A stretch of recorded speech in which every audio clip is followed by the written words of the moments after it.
ಒಂದು ಚಿಕ್ಕ ಅರಳಿಗಿಡ ಕಡು ಬಿಸಿಲಿನಲ್ಲಿ ಒಣಗುತ್ತಾ ಇತ್ತು. ಬಿಸಿಲಿನ ಕೆಂಪು ತಾಪದಿಂದ ಆ ಗಿಡ ಸುಟ್ಟು ಹೋಗುವ ಹಂತಕ್ಕೆ ಬಂತು. ಅಷ್ಟರಲ್ಲಿ ಒಂದು ಅಳಿಲು ಆ ಗಿಡವನ್ನು ಕಾಪಾಡಲು ಮುಂದೆ ಬಂತು. ಅದು ಹತ್ತಿರದ ಹಳ್ಳಿಯಿಂದ ನೀರು ತಂದು ಗಿಡದ ಬೇರುಗಳಿಗೆ ಸುರಿಯಿತು. ಪ್ರತಿದಿನ ಅದರ ಮೇಲೆ ಕಾಳಜಿ ತೋರಿತು. ಹೀಗೆ ದಿನಗಳು ಕಳೆಯುತ್ತಾ ಆ ಗಿಡ ದೊಡ್ಡ ಮರವಾಯಿತು. ಹಸಿರು ಎಲೆಗಳು, ಹೂಗಳು, ನಂತರ ಸಣ್ಣ ಸಣ್ಣ ಫಲಗಳು ಬಿದ್ದವು.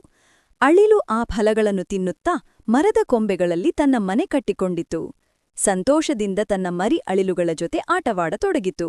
ಒಂದು ದಿನ ಹತ್ತಿರದ ರಸ್ತೆಯಲ್ಲಿ ದೊಡ್ಡ ಬಸ್ ಬರುತ್ತಿತ್ತು. ಅಳಿಲು ಅದನ್ನು ತಡೆಯಲು ಪ್ರಯತ್ನಿಸಿತು. ಆದರೆ ಬಸ್ ನಿಯಂತ್ರಣ ತಪ್ಪಿ ಮರಕ್ಕೆ ಡಿಕ್ಕಿ ಹೊಡೆದಿತು.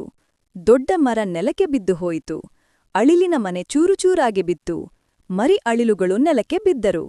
ಮುಂದಿನ ಬೆಳಗ್ಗೆ ಅದೇ ಬೇರುಗಳಿಂದ ಹೊಸ ಚಿಕ್ಕ ಅರಳಿ ಚಿಗುರು ಮೊಳತು ಬಂತು. ಮತ್ತೆ ಹಸಿರು